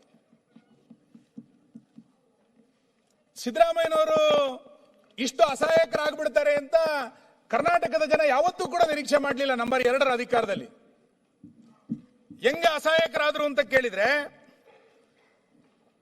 ಶಾಸನ ಸಭೆಗೆ ಮಂತ್ರಿಗಳು ಬನ್ನಿ ಅಂತ ಮಂತ್ರಿಗಳಿಗೆ ಪತ್ರ ಬರೆಯುವಷ್ಟರ ಮಟ್ಟಿಗೆ ಅಸಹಾಯಕತೆ ಮುಖ್ಯಮಂತ್ರಿಗಳಿಗೆ ಕಾಡ್ತಾ ಇದೆಯಾ? ಒಬ್ಬ ಮುಖ್ಯ ಕಾರ್ಯದರ್ಶಿಗಳು ಅಳಿತಪ್ಪಿದ ಆಡಳಿತ ವ್ಯವಸ್ಥೆ ಹೆಂಗಾಗಿದೆ ಅಂತ ಕೇಳಿದ್ರೆ, ಮುಖ್ಯ ಕಾರ್ಯದರ್ಶಿಗಳು ಜನಪ್ರತಿನಿಧಿಗಳ ಫೋನ್ಗಳನ್ನು ಅಧಿಕಾರಿಗಳು ಎತ್ತಬೇಕು ಅಂತೇಳಿ ಪತ್ರ ಬರೀತಾರೆ. ಜನಪ್ರತಿನಿಧಿಗಳ ಫೋನ್ ಅನ್ನ ಎತ್ತಬೇಕು ಅಂತ ಒಬ್ಬ ಮುಖ್ಯ ಕಾರ್ಯದರ್ಶಿ ಪತ್ರ ಬರೀತಾರೆ. ಎಲ್ಲಿ ಬಂತು ಪರಿಸ್ಥಿತಿ ರಾಜ್ಯದ ವ್ಯವಸ್ಥೆ? ನಿಮಗೆ ಬಹಳ ಆಪ್ತರಾಗಿದ್ದಂತ ರಾಜಣ್ಣ ರಾಜೀನಾಮೆ ಕೊಟ್ಟಿದ್ದಲ್ಲ, ವಜಾ ಮಾಡಿದ್ದು. ಯಾಕೆ ಇಷ್ಟು ಅಸಹಾಯಕರಾಗ್ಬಿಟ್ರು ಮುಖ್ಯಮಂತ್ರಿಗಳು? ತಮ್ಮ ಬೆಂಬಲಿಗನನ್ನ ಉಳಿಸ್ಕೊಳ್ಳಿಕ್ಕೆ ಯಾಕೆ ಮುಖ್ಯಮಂತ್ರಿಗಳಿಗೆ ಅಸಹಾಯಕತನ ಕಾಡ್ತು?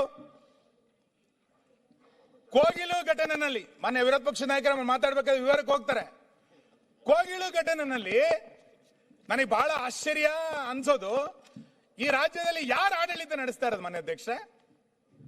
ಕೋಗಿಲಿನಲ್ಲಿ ಅನಧಿಕೃತವಾದಂತ ಮನೆಗಳನ್ನ ಕಟ್ಟಿದ್ದಾರೆ ಅಂತೇಳಿ ನೀವು ಅದನ್ನ ಡೆಮಾಲಿಷ್ ಮಾಡಿದಾಗ ಕೇರಳದ ಮುಖ್ಯಮಂತ್ರಿ ಇದಕ್ಕೆ ಖಂಡನೆ ಮಾಡ್ತಾರೆ. ನಿಮ್ಮ ರಾಷ್ಟ್ರೀಯ ಪ್ರಧಾನ ಕಾರ್ಯದರ್ಶಿಗಳು ಟ್ವೀಟ್ ಮಾಡಿದ ತಕ್ಷಣ ಓಡೋಗ್ತೀರಿ ನೀವು. ರಾಜ್ಯದಲ್ಲಿ ಯಾರು ಆಡಳಿತ ನಡೆಸ್ತಾ ಇರೋದು? ಕರ್ನಾಟಕದಲ್ಲಿ ಇವರು ಆಡಳಿತ ನಡೆಸ್ತಾ ಇದ್ದಾರೋ ಅಥವಾ ಇನ್ಯಾರ ಮುಖ್ಯಮಂತ್ರಿ ಕರ್ನಾಟಕದಲ್ಲಿ ಆಡಳಿತ ನಡೆಸ್ತಾ ಇದ್ದೀರೋ? ಇಂಥ ಅಸಹಾಯಕತನ ಯಾಕೆ ಬಂತು?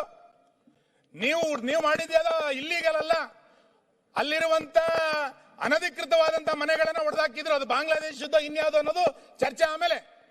ಅನಧಿಕೃತವಾದಂತ ಮನೆಗಳನ್ನ ಹೊಡೆದಾಕಿದಾಗ ಯಾರೋ ಅಲ್ಲಿಂದ ಬೇರೆ ರಾಜ್ಯದಿಂದ ಒತ್ತಡ ಹಾಕಿದ್ರು ಅಂತ ಆದಾಗ ನೀವ್ ಹೆಂಗ ಅದನ್ನ ಬಹಳ ದೊಡ್ಡ ಪ್ರಮಾಣದಲ್ಲಿ ಅದಕ್ಕೆ ಮನೆ ಕಟ್ಕೊಡ್ಬೇಕು ಅಂತ ಹೊರಟಿದ್ರಿ.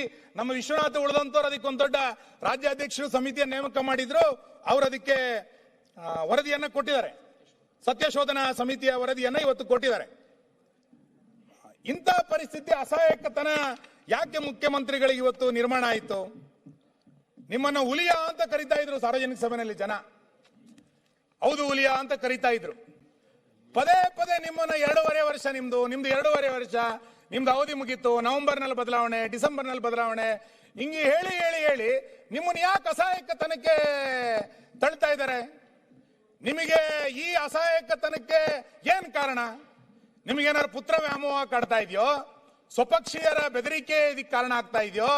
ಅಥವಾ ಹೈಕಮಾಂಡಿನ ಬ್ಲಾಕ್ ಮೇಲ್ ನಿಮಗೆ ಇದಕ್ಕೆ ಕಾಡ್ತಾ ಇದೆಯೋ? ಯಾಕೆ ನೀವು ಇಷ್ಟು ಅಸಹಾಯಕರಾದ್ರಿ? ಮೊದಲ 5 ವರ್ಷದಲ್ಲಿ ಒಳ್ಳೆ ಆಡಳಿತ ನಡೀತಿತ್ತು ಅಂತ ಎಲ್ಲರೂ ಹೇಳ್ತಾರೆ. ಇವತ್ತು ನಾನಲ್ಲ, ನಿಮ್ ಪಾರ್ಟಿಯ ಶಾಸಕರೇ ಹೇಳ್ತಾರೆ ಮೊದಲಿನ ಸಿದ್ದರಾಮಯ್ಯ ಅಲ್ಲ ಇದು ಅಂತ. ಯಾಕೆ ಇಷ್ಟು ಅಸಹಾಯಕತನ ಮುಖ್ಯಮಂತ್ರಿಗಳಿಗೆ ಇವತ್ತು ನಿರ್ಮಾಣ ಆಗ್ಬಿಡ್ತು? ಈ ಹಿನ್ನೆಲೆಯಲ್ಲಿ ಇಂಥ ಒಂದು ಅಸಹಾಯಕತನ ಈ ಸರ್ಕಾರಕ್ಕೆ ಬರಬಾರ್ದಿತ್ತು ಅಂತ. ಇನ್ನು ಸಂವೇದನೆ ಇಲ್ಲ ಈ ಸರ್ಕಾರಕ್ಕೆ. ಯಾಕೆ ಸಂವೇದನೆ ಇಲ್ಲ ಈ ಸರ್ಕಾರಕ್ಕೆ ಅಂತ ಕೇಳಿದ್ರೆ, ನಾನು ಅದಕ್ಕೆ ಕಾನೂನು ಸುವ್ಯವಸ್ಥೆಯಲ್ಲಿ ಹೇಳಿದ್ನಲ್ಲ, ಆರಂಭದಲ್ಲಿ ಹೇಳಿದೆ, ಏನ್ ಬೇಕಾದ್ರೂ ನಡೆಯುತ್ತೆ ಎನ್ನುವಂತ ಉದ್ದಟತನ ಮತ್ತು ಏನ್ ಬೇಕಾದ್ರೂ ಮಾಡಿ ನಾವು ಬಹುಮತ ಇದೆ ಎನ್ನುವ ಕಾರಣಕ್ಕೋಸ್ಕರ ಏನ್ ನಡೆದ್ರೂ ಮಾಡ್ಬಿಡ್ತೀವಿ ಎನ್ನುವಂತ ದುರಂಕಾರ, ಉದ್ದಟತನದ ಕಾರಣಕ್ಕೆ ಒಂದು ಸಂವೇದನೆಯನ್ನ ಈ ಸರ್ಕಾರ ಕಳ್ಕೊಂಡ್ಬಿಟ್ಟಿದೆ. ನಾನು ಅದಕ್ಕೆ ಆರಂಭದಲ್ಲಿ ಹೇಳಿದೆ, ಮುಖ್ಯಮಂತ್ರಿಗಳು ಪದೇ ಪದೇ ಹೇಳ್ತಾರೆ ನಮ್ದು ಆಲಿಸುವ ಸರ್ಕಾರ ಅಂತ. ಯಾವ್ದನ್ನ ಆಲಿಸಿದ್ರಿ? ಹೇಳಿ. ನಮ್ಮ ಅರವಿಂದ್ ಬೆಲ್ಲದ್ರು ಒಂದು ಪ್ರಶ್ನೆ ಕೇಳಿದ್ರು, ಚುಕ್ಕೆ ಗುರುತಿನ ಪ್ರಶ್ನೆ. ಅದಕ್ಕೆ ನಿಮ್ ಸರ್ಕಾರದಲ್ಲಿ ಉತ್ತರ ಕೊಟ್ಟಿದ್ದಾರೆ. ಈ 2 ವರ್ಷದಲ್ಲಿ ರೈತರ ಆತ್ಮಹತ್ಯೆ ಎಷ್ಟು ನಡೀತು ಅಂತ. 1555 ಜನ ರೈತರ ಆತ್ಮಹತ್ಯೆ ನಡೆದ್ರೂ ಕೂಡ ಈ ಸರ್ಕಾರಕ್ಕೆ ಅವ್ರಿಗೆ ಪರಿಹಾರ ಕೊಡಬೇಕು ಅಂತೇಳಿ ಈ ಸರ್ಕಾರಕ್ಕೆ ಸಂವೇದನೆ ಇಲ್ಲ. ಹುಬ್ಬಳ್ಳಿನಲ್ಲಿ ನಿರುದ್ಯೋಗಿಗಳು ದೊಡ್ಡ ಪ್ರಮಾಣದಲ್ಲಿ ಪ್ರತಿಭಟನೆಗಳನ್ನ ಮಾಡಿದ್ರು ಕೂಡ ನಿಮ್ ಸರ್ಕಾರಕ್ಕೆ ಸಂವೇದನೆ ಬರಲೇ ಇಲ್ಲ. ಒಂದ್ ನಿಮಿಷ ಆದ್ರೆ ರೈತರ ಆತ್ಮಹತ್ಯೆಗೆ ಕೇವಲ ರಾಜ್ಯ ಸರ್ಕಾರ ಅಷ್ಟೇ ಸಂಬಂಧ, ಕೇಂದ್ರ ಸರ್ಕಾರ ಸಂಬಂಧ ಇದೆಯೋ? ಎಲ್ಲರೂ ಸಂಬಂಧ. ಕೂತ್ಕೊಳ್ಳಿ. ಯಾಕೆ ಸಂಬಂಧ ಇಲ್ಲ ಹೇಳ್ಬೇಕಲ್ಲ? ಸಂಬಂಧ ಇಲ್ಲ ಅಂತ ಹೇಳಿದೆ ನಾನು. ಹೇಳಿ, ಅವರು ಕೊಡ್ಲಿ ಕಾಂಪೆನ್ಸೇಷನ್, ನಾವು ಪರಿಹಾರ ಕೊಡೋಣ. ಆಯ್ತು, ಮಾಡಿ. ನೀವು ಅದನ್ನು ಹೇಳಿ ಸ್ವಲ್ಪ. ಒಂದ್ ನಿಮಿಷ. ನಾನು ನಿಮ್ಮ ಆನ್ಸರ್ ಅನ್ನು ಹೇಳ್ತಾ ಇದ್ದೀನಿ. ನಿಮ್ಮ ಆನ್ಸರ್ ಏನ್ ಹೇಳಿದಿರಿ ಅಂದ್ರೆ 1254 ಜನರ ವರದಿಯಾಗಿದೆ. ತೀರ್ಮಾನಿಸಬೇಕಾದಂತ ಪ್ರಕರಣಗಳು 1090. ಅರವಿಂದ್ ಬೆಲ್ಲದವರ ಚುಕ್ಕೆ ಗುರುತಿನ ಪ್ರಶ್ನೆ ನೀವು ಕೊಟ್ಟಿರುವಂತ ಉತ್ತರ ಇರ್ಲಿ. ಅವೆಲ್ಲ ಇದ್ರಲ್ಲಿ ಬಂದಿದೆ, ನಾನು ವಿವರಕ್ಕೆ ಹೋಗಲ್ಲ. ಅಂದ್ರೆ ಹೆಂಗೆ ಸಂವೇದನವನ್ನ ಈ ಸರ್ಕಾರ ಕಳ್ಕೊಳ್ತು ಅಂತ. ಸಮಯ ಕೊಟ್ಟರೆ ಕೊಡ್ತೀನಿ. ನೀವ್ ಯಾರು ಮಾತಾಡಲ್ಲ, ನನಗೆ ಬಿಡಿ ಅಂತ ಅಧ್ಯಕ್ಷ ಹೇಳ್ಬಿಟ್ರೆ ಆರಾಮ್ಸೆ ಎಲ್ಲದನ್ನು ಮಾತಾಡ್ತೀನಿ. ಹುಬ್ಬಳ್ಳಿನಲ್ಲಿ ಮನೆ ಅಧ್ಯಕ್ಷರೇ, ಹುಬ್ಬಳ್ಳಿನಲ್ಲಿ ನಿರುದ್ಯೋಗಿ ಯುವಕರ ಪ್ರತಿಭಟನೆ ಆಯ್ತು.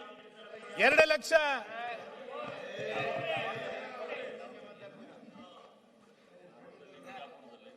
ಮಾನ್ಯ ಅಧ್ಯಕ್ಷರೇ, ಧಾರವಾಡದಲ್ಲಿ ಪ್ರತಿಭಟನೆ ಆಯ್ತು. ರಾಜ್ಯದಲ್ಲಿ 2 ಲಕ್ಷ ಹುದ್ದೆಗಳು ಖಾಲಿ ಇದೆ, ನಮಗೆ ಭರ್ತಿ ಮಾಡಿ ಅಂತ ಹೇಳಿ. ಮುಂದಕ್ಕೆ ಅವರು ಡಿಸ್ಟರ್ಬ್ ಮಾಡೋದ್ ಬೇಡ, ನಾವು ಡಿಸ್ಟರ್ಬ್ ಮಾಡೋದ್ ಬೇಡ. ಇದೊಂದು ಒಪ್ಪಂದ. ಇದು ನೀವು ನಮ್ಮಿ ಮಾಡಬೇಡಿ, ನಾವು ನಿಮ್ಮಿ ಮಾಡಲ್ಲ. ಮತ್ತೇನಾರ ತೆಗೆದ್ರೆ ನಾವು ಮಾಡ್ತೀವಿ.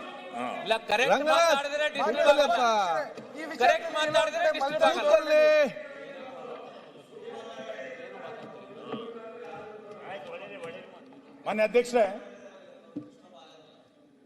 ನಾವು ಮಾತಾಡಿ ಅವ್ರಿಗೆ ಏನಾದ್ರು ನೋವು ಮಾಡಿದಾಗ ಬಹಳ ಸಂವೇದನೆ ಅವರಿಗೆ. ರಾಜ್ಯದಲ್ಲಿ ಇಷ್ಟೆಲ್ಲ ಘಟನೆಗಳು ನಡೆದಾಗ ಈ ಸರ್ಕಾರಕ್ಕೆ ಸಂವೇದನೆ ಇಲ್ಲ. ಬಾಣಂತಿಯರ ಸಾವಾಯಿತು, ಈ ಸರ್ಕಾರಕ್ಕೆ ಸಂವೇದನೆ ಇದೆಯಾ? ನಿರುದ್ಯೋಗಿ ಯುವಕರ ಪ್ರತಿಭಟನೆ ಆಯ್ತು, ಸಂವೇದನೆ ಇದೆಯಾ? ಆಶಾ ಕಾರ್ಯಕರ್ತರ ಪ್ರತಿಭಟನೆಗೆ ಪರಿಹಾರ ಕೊಟ್ರ ಈ ಸರ್ಕಾರ? KSRTC ನೌಕರರ ಪ್ರತಿಭಟನೆ ಆಯ್ತು. ಎಲ್ಲಿ ತನಕ ಇವ್ರದ್ದು ಬಾಲಿಶ ಹೇಳಿಕೆಗಳು ಅಂತ ಕೇಳಿದ್ರೆ, ರಾಜ್ಯದ ಜನರಿಗೆ ಒಂದು ದಿಕ್ಕದು ಹಂಪಿನಲ್ಲಿ ವಿದೇಶಿ ಮಹಿಳೆ ಮೇಲೆ ಒಂದು ಅತ್ಯಾಚಾರ ಆದಾಗ ಇದೊಂದು ಸಣ್ಣ ಪ್ರಕರಣ ಅಂತೇಳಿ ಅಲ್ಲಿಯ ಕಾಂಗ್ರೆಸ್ ಸಂಸದ ಹೇಳುವಂತ ಪರಿಸ್ಥಿತಿ. ಸಂವೇದನೆ ಇಲ್ಲ, ಯಾರಿಗ ಅತ್ಯಾಚಾರ ಕೂಡ ತೊಂದರೆ ಇಲ್ಲ, ಸಣ್ಣ ಘಟನೆ ಅನ್ನುವಷ್ಟರ ಮಟ್ಟಿಗೆ ಈ ಸರ್ಕಾರ ಇವತ್ತು. ಎಲ್ಲಿ ತನಕ ಸಂವೇದನೆ ಕಳ್ಕೊಂಡಿದೆ ಈ ಸರ್ಕಾರ ಅಂತ ಕೇಳಿದ್ರೆ, ಮನುಷ್ಯರು ಬಿಡಿ, 850ಕ್ಕೂ ಹೆಚ್ಚು ಆನೆಗಳು ಸತ್ತೋಯ್ತು ಈ ರಾಜ್ಯದಲ್ಲಿ, ಹುಲಿಗಳೇ ಸಾವಾಯಿತು. ಈ ಸರ್ಕಾರಕ್ಕೆ ಏನು ಸಂವೇದನೆ ಇಲ್ಲ ಅಂತ, ಸಂವೇದನಾ ರಹಿತವಾದಂತ ವ್ಯವಸ್ಥೆಯನ್ನ ಈ ಸರ್ಕಾರ ಇವತ್ತು ತಂದ್ಕೊಂಡ್ಬಿಟ್ಟಿದೆ. ಅತಿಥಿ ಶಿಕ್ಷಕರಿಗೆ ಸಂಬಳ ಇಲ್ಲ, ಅತಿಥಿ ಶಿಕ್ಷಕರ ನೇಮಕಾತಿ ಆಗ್ಲಿಲ್ಲ. ಈಗ ನಾನು ಹೇಳ್ತಾ ಹೋದ್ರೆ ಉದ್ದಕ್ಕೆ ಹೋಗ್ಬೋದು. ಹಿಂಗೆ ಯಾವ ವಿಷಯದಲ್ಲೂ ಕೂಡ ಈ ಸರ್ಕಾರಕ್ಕೆ ಅನ್ನಿಸ್ತಿಲ್ಲ. ಮಾತೆತ್ತಿದ್ರೆ ನಮ್ದು ಗ್ಯಾರಂಟಿ ಕೊಟ್ಟಿದೀವಿ, ಗ್ಯಾರಂಟಿ ಬಗ್ಗೆ ಎಷ್ಟು ಅಪಸ್ವರ ಬಂದಿದೆ ಅನ್ನೋದನ್ನ ನಾನು ಉಲ್ಲೇಖ ಮಾಡಲ್ಲ, ಯಾಕೆಂದ್ರೆ ತುಂಬಾ ಸರಿ ಚರ್ಚೆ ಆಗಿದೆ. ಇಂಥ ಪರಿಸ್ಥಿತಿ ಹಂಗಾಗಿ ಈ ರೀತಿ ಅಳಿತಪ್ಪಿದಂತ ಆಡಳಿತ, ಅಸಹಾಯಕ ಮುಖ್ಯಮಂತ್ರಿ, ಹದ ನೀಡದಂತ ನಾಯಕತ್ವ, ಹಿಂಗೆಲ್ಲ ಕಾರಣಕ್ಕೆ ಇವರಿಗೆ ಜನರ ದಿಕ್ಕನ್ನ ತಪ್ಪಿಸ್ಲಿಕ್ಕೆ ಸಂಘರ್ಷಕ್ಕೆ ಇಳಿದಿದ್ದಾರೆ. ಯಾರ ಜೊತೆಗೆ ಸಂಘರ್ಷ? ಒಬ್ರು ಇಬ್ರು ನಡುವೆ ಸಂಘರ್ಷ ಅಲ್ಲ, ಕೇಂದ್ರ ಜೊತೆ ಸಂಘರ್ಷ. ಕೇಂದ್ರ ಅದು ಮಾಡ್ಲಿಲ್ಲ, ಮಾತೆತ್ತಿದ್ರೆ ಕೇಂದ್ರ ಕೇಂದ್ರ ಅಂತ ಸಂಘರ್ಷ ಶುರು ಮಾಡಿದ್ದಾರೆ. ಆ ನರೇಗಾ ವಿಷಯಕ್ಕೆ ಬಂದ ತುಂಬಾ ವಿಷಯ ನಾವು ಮಾತಾಡೋರು ಇದೀವಿ. ಚುನಾವಣಾ ಆಯೋಗ ಜೊತೆಗೆ ಸಂಘರ್ಷ, ಬ್ಯಾಲೆಟ್ ಪೇಪರ್ ಬೇಕು ಅಂತ.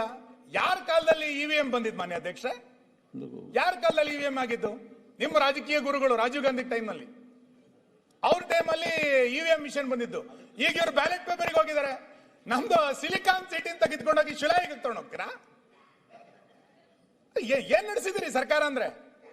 ಬ್ಯಾಲೆಟ್, ಅದು ಚುನಾವಣಾ ಆಯೋಗದ ಜೊತೆಗೆ ಸಂಘರ್ಷ. ನಿಮ್ದೇ ನಿಮ್ಮ ನಾಯಕರೇ ಓಟ್ ಚೋರಿ ಆಯ್ತು ಅಂತ ಹೇಳಿದ್ರು. ಆ ವೋಟರ್ ಲಿಸ್ಟ್ ಸರಿ ಮಾಡ್ಲಿಕ್ಕೋಸ್ಕರನೇ ಕೇಂದ್ರದ ಚುನಾವಣಾ ಆಯೋಗ ಹೊರಟ್ರೆ ಅದಕ್ಕೆ ನಿಮ್ದು ವಿರೋಧ, SIR ಮಾಡಕ್ ಹೊರಟ್ರೆ ಅದಕ್ಕೆ ನಿಮ್ ಸಂಘರ್ಷ, ನಿಮ್ದು ಆಗಬಾರದು ಅಂತ ಸಂಘರ್ಷ. ರಾಜ್ಯದ ಇತಿಹಾಸದಲ್ಲಿ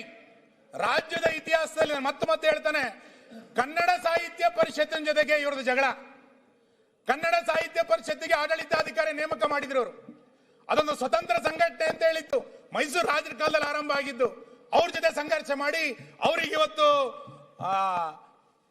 ಆಡಳಿತಾಧಿಕಾರಿ ನೇಮಕ ಮಾಡುವಂತ ಪರಿಸ್ಥಿತಿಯನ್ನ ಇವತ್ತು ತಂದಿದ್ದಾರೆ. ಫಿಲ್ಮ್ ಇಂಡಸ್ಟ್ರಿ ಜೊತೆ ಜಗಳ, ಬೆಂಗಳೂರಿನ ನಟ್ಟು ಬೋಲ್ಟ್ಗಳನ್ನ ಸ್ಟ್ರೈಕ್ ಮಾಡ್ಬಿಡ್ತೀನಿ ಅಂತೇಳಿ ಆ ಫಿಲಂ ಇಂಡಸ್ಟ್ರಿಯವ್ರ ಜೊತೆ ಜಗಳ. ಏನು ಇಲ್ಲ ಅಂತೇಳಿ ಆ ಬಿಗ್ ಬಾಸ್ ಅವ್ರ ಜೊತೆ ಜಗಳ ಮಾಡಿದ್ರು. ಬಿಗ್ ಬಾಸ್ ಜೊತೆಗೆ ಅವ್ರು ಬೀಗ ಹಾಕ್ಸಿದ್ರು ರಾತ್ರಿ. ಹೆಂಗೆ ಕಾನೂನು ಹೆಂಗೆ ಅಂದ್ರೆ 7 ಗಂಟೆಗೆ ಬೀಗ, ಬೆಳಗಿನ ಜಾವ 2:30-3 ಗಂಟೆಗೆ ಓಪನ್. ಎಂತ ಅಧಿಕಾರಿಗಳು ಚುರುಕು ಮಾನ್ಯ ಅಧ್ಯಕ್ಷ, ಮಧ್ಯರಾತ್ರಿ ಹೋಗಿ ಓಪನ್ ಮಾಡೋದು ಅಂದ್ರೆ ನಿಮಗೆ ಹೆಂಗ್ ಬೇಕಾದ್ರೂ ನಡೆಯುತ್ತೆ ಅಂತ ಸಂಘರ್ಷಗಳು. ಬೆಂಗಳೂರಿನ ರಸ್ತೆಗಳೇ ಚೆನ್ನಾಗಿಲ್ಲ ಅಂತೇಳಿ IT ದಿಗ್ಗಜರು ಕಿರಣ್ ಮಜುಂದಾರ್ ಮತ್ತು ಮೋಹನ್ ದಾಸ್ ಪೈ ಹೇಳಿದಾಗ ಅವ್ರಿಗೆ ಬೆದರಿಕೆ. ಇದಕ್ಕೆ ಆಲಿಸುವ ಸರ್ಕಾರನೋ ಅಥವಾ ಇದು ಸಂಘರ್ಷದ ಸರ್ಕಾರನೋ? ಮುಖ್ಯಮಂತ್ರಿಗಳು ಉತ್ತರದಲ್ಲಿ ಹೇಳಬೇಕಾಗತ್ತೆ. ಯಾವ ಪರಿಸ್ಥಿತಿ ಇವತ್ತು ಕರ್ನಾಟಕದಲ್ಲಿ ಇವತ್ತು ನಿರ್ಮಾಣ ಆಯಿತು ಅಂತ. ಈ ಹಿನ್ನೆಲೆಯಲ್ಲಿ ನಿಮಗೆ ನಿಮ್ಮ ನಾಯಕತ್ವದ ವೈಫಲ್ಯದ ಕಾರಣಕ್ಕೆ, ನಿಮ್ಮ ಆಂತರಿಕ ಜಗಳದ ಕಾರಣಕ್ಕೆ ನರೇಗಾನ ವಿರೋಧ ಮಾಡ್ತಾ ಇರೋದು ಮಹಾತ್ಮ ಗಾಂಧಿ ಹೆಸರು ತೆಗೆದಿರೋದು ಅಂತಲ್ಲ. ಆ 40% ನಮಗೆ ಕೊಡ್ಲಿಕ್ಕಾಗಲ್ಲ, ನಮ್ಮ ರಾಜ್ಯ ಸರ್ಕಾರ ದಿವಾಳಿ ಆಗಿದೆ ಅನ್ನೋದನ್ನ ಒಪ್ಕೊಳ್ಳಿಕ್ ತಯಾರಿಲ್ಲ, ಅದಕ್ಕೆ ನಮ್ದು ವಿರೋಧ ಅಂತ ಹೇಳ್ತಾ ಇದ್ದಾರೆ. ನೀವು ಮೊದಲನೇ ದಿನ, ನಾನು ಸುಮ್ಮನೆ ಕೇಳ್ತೀನಿ, ಬಾರಿ ಎಲ್ಲ ದಿಗ್ಗಜರಿದ್ದೀರಲ್ಲ, ನಿಮ್ಮ ಮೊದಲನೇ ಬಜೆಟ್ ಭಾಷಣದಲ್ಲಿ 2023ರ ಮೊದಲನೇ ಭಾಷಣದಲ್ಲಿ ನಾವು ರಾಷ್ಟ್ರೀಯ ಶಿಕ್ಷಣವನ್ನ ನೀತಿಯನ್ನ ಒಪ್ಕೊಳ್ಳೋದಿಲ್ಲ ಅಂತೇಳಿ ನಾವು ತಿರಸ್ಕಾರ ಮಾಡಿದ್ರಿ. ಅಶ್ವಥ್ ನಾರಾಯಣ ಇಲ್ಲೇ ಇದ್ದಾರೆ, ಅವರೇ ಹೈಯರ್ ಎಜುಕೇಶನ್ ಮಿನಿಸ್ಟರ್ ಆಗಿದ್ರು. 3 ವರ್ಷ ಆಯ್ತಲ್ಲ ರಾಜ್ಯ ಶಿಕ್ಷಣದ ನೀತಿಯನ್ನ ಜಾರಿಗೆ ತಂದ್ರ? ನಿಮ್ ರಿಪೋರ್ಟ್ 3000 ಪೇಜ್ ಇದೆ ಅಂತೇಳಿ ಅದನ್ನ ಸಣ್ಣ ರಿಪೋರ್ಟ್ ಮಾಡ್ಲಿಕ್ಕೆ ಮತ್ತೊಂದು ಸಬ್ ಕಮಿಟಿ ಮಾಡಿದಿರಿ. ನಿಮಗೆ ರಾಷ್ಟ್ರೀಯ ಶಿಕ್ಷಣ ನೀತಿ ಬೇಡ, ನಿಮಗೆ ಜನೌಷಧಿ ಕೇಂದ್ರಗಳು ಬೇಡ, ನಿಮಗೆ ಕೇಂದ್ರ ಸರ್ಕಾರದ ಯಾವುದೇ ಯೋಜನೆಗಳು, ಬೆಳಕು ಯೋಜನೆ ನಮ್ಮ ಸರ್ಕಾರ ತಂದಿದ್ದು ಬೇಡ, ಕಿಸಾನ್ ಸಮ್ಮಾನ್ ಯೋಜನೆ ಬೇಡ, ಯಾವುದೂ ಬೇಡ. ನಿಮಗೆ ಸಂಘರ್ಷ ಮಾಡಿಕೊಂಡು ಜನರ ದಿಕ್ಕನ್ನ ಬೇರೆ ಕಡೆಗೆ ತೆಗೆದುಕೊಂಡು ಹೋಗಿ ಜನರನ್ನ ದಿಕ್ಕು ತಪ್ಪಿಸುವಂತ ಪ್ರಯತ್ನವನ್ನ ಮಾಡ್ತಾ ರಾಜ್ಯಪಾಲರು 2 ಲೈನ್ ಭಾಷಣ ಓದಿದ್ರು, ರಾಜ್ಯಪಾಲರು ಮೊದಲನೇ ಪ್ಯಾರ ಓದಲಿಲ್ಲ. ಇದನ್ನ ಚರ್ಚೆ ಮಾಡಿಕೊಂಡು ಇವತ್ತು ಜನಗಣಮನ ಹೇಳಲಿಲ್ಲ ಅನ್ನುವಂತ ಮಾತುಗಳನ್ನು ಹೇಳ್ತಾ ಇದ್ದೀರಿ ವಿನ ಈ ಸರ್ಕಾರ ಒಂದು ಜನಪರವಾದಂತ ಸರ್ಕಾರ ಆಗ್ಲಿಕ್ಕೆ ಸಾಧ್ಯ ಇಲ್ಲ. ಮಾನ್ಯ ಮುಖ್ಯಮಂತ್ರಿಗಳಂತ ಇಂಥ ಮಂತ್ರಿಮಂಡಲವನ್ನು ನಾವು ನಿರೀಕ್ಷೆ ಮಾಡಿರಲಿಲ್ಲ. ಹೆಜ್ಜೆ ಹೆಜ್ಜೆಗೂ ಭ್ರಷ್ಟಾಚಾರವನ್ನ ಮಾಡ್ತಾ ಇರುವಂತ ಗುತ್ತಿಗೆದಾರರ ಸಂಘದವರು ಮತ್ತು ಅಬ್ಕಾರಿ ಇಲಾಖೆನವರು ಈ ಸರ್ಕಾರಕ್ಕೆ 65% ಸರ್ಕಾರ ಅಂತೇಳಿ ಬಿರುದು ಕೊಟ್ಟಿದ್ದಾರೆ. ಅದನ್ನ ಈ ಸದನ ಅನುಮೋದಿಸಬೇಕು, ಅದನ್ನು ನಿರ್ಣಯ ಮಾಡಬೇಕು ಈ ಸರ್ಕಾರ. ಅಂತ ಒಂದು ಕೆಟ್ಟ ಸರ್ಕಾರದ ಇಂಥ ವೈಫಲ್ಯಗಳನ್ನ ರಾಜ್ಯಪಾಲರಲ್ಲಿ ನೀವು ಹೇಳದೆ ಇನ್ಯಾವುದೋ ವಿಷಯಗಳನ್ನ ರಾಜ್ಯಪಾಲರ ಭಾಷಣದಲ್ಲಿ ಹೇಳಿದಿರಿ. ಈ ನಿರ್ಣಯಕ್ಕೆ ನನ್ನ ವಿರೋಧ ಇದೆ ಅನ್ನೋದನ್ನ ನಾನು ಈ ಸಂದರ್ಭದಲ್ಲಿ ವ್ಯಕ್ತ ಮಾಡ್ತೇನೆ ಮಾನ್ಯ ಅಧ್ಯಕ್ಷ. ಓಕೆ, ಈಗ ಅಶೋಕ್ ಒನ್ ಸೆಕೆಂಡ್. ಈಗ ಶರತ್ ಬಚ್ಚೇಗೌಡ್ರು, ಶಿವಲಿಂಗೇಗೌಡರು, ಒಂದು ನಿಮಿಷ. ನಾನು 5 ಮಿನಿಟ್ಸ್ಗಿಂತ ಜಾಸ್ತಿ ಟೈಮ್ ತಗೊಂಡಿಲ್ಲ, 5 ನಿಮಿಷ. ನಾನೇನು ಜಾಸ್ತಿ ಇಲ್ಲೇನು ಜಗಳ ಮಾಡಲಿಕ್ಕೆ ನಿಂತಿಲ್ಲ. ತಾವೇನು ಟೆನ್ಷನ್ ತಗೋಬೇಡಿ, ಆರಾಮಾಗಿ ಒಂದು 5 ನಿಮಿಷದಲ್ಲಿ ಮುಗಿ. ಅಲ್ಲ, ನಿಖರ ಸುದ್ದಿ, ಸದಭಿರುಚಿಯ ಕಾರ್ಯಕ್ರಮ. ನೀವು ನೋಡ್ತಾ ಇದ್ದೀರಾ ಕಹಳೆ ನ್ಯೂಸ್, ಸಮಾಜದ ಜಾಗೃತಿಗಾಗಿ ವಸ್ತುನಿಷ್ಠ ವರದಿ.